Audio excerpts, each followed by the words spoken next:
Donc mon nom, Michel Van Roy, et j'étais à l'époque de la création du site du Coudenberg, j'étais échevin des travaux publics, propreté, égouts, enfin, toutes des choses qui, d'une façon ou d'une autre, avaient à voir avec l'espace public et d'éventuels trous qu'on pouvait faire sous la place. Le plus ancien souvenir, c'est une fouille que j'ai fait réaliser sous l'église Saint-Jacques pour retrouver les traces de l'ancienne église Saint-Jacques dont l'entrée était rue de Namur. Et dans ce cadre-là, on voyait l'ensemble du site formé par la cour des bails et donc l'emplacement de l'Aula Magna.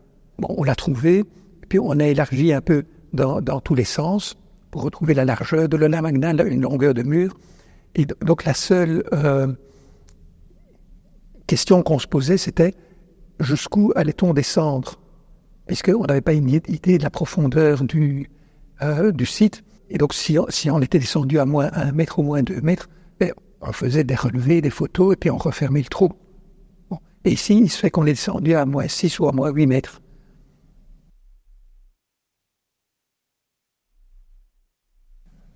Donc, les fouilles ont été confiées à la Société royale d'archéologie, donc au professeur Bonenfant et à son fidèle bras droit, Madeleine Lebon. Et donc, le professeur Bonenfant a commencé ces fouilles. Moi, j'étais là sans aucune compétence ni culturelle ni archéologique. Simplement, j'avais des budgets et des compétences en matière de trous dans la voirie.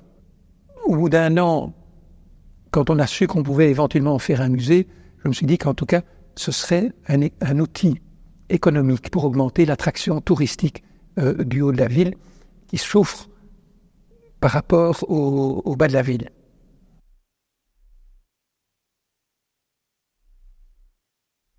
C'est pas par hasard que j'avais demandé de faire des fouilles en dessous de l'église Saint-Jacques.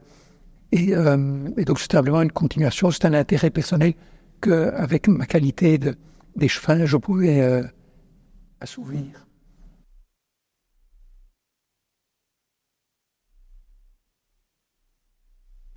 Le passage sous la rue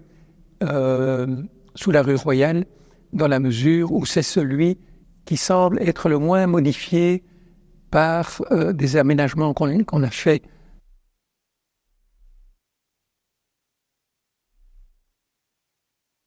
Je n'ai jamais eu de plainte, même si je suppose qu'il y en a eu, mais c'est vraiment anecdotique. Et ça, je pense que c'est dû au fait que, l'importance des fouilles, le fait que les gens qui venaient se rendaient compte qu'on avait un site majeur de notre histoire commune à cet endroit-là. Et que tout le monde pouvait voir et interpeller les archéologues. Et il y a même eu des volontaires ou des bénévoles qui sont venus en aide au service de la Société royale d'archéologie.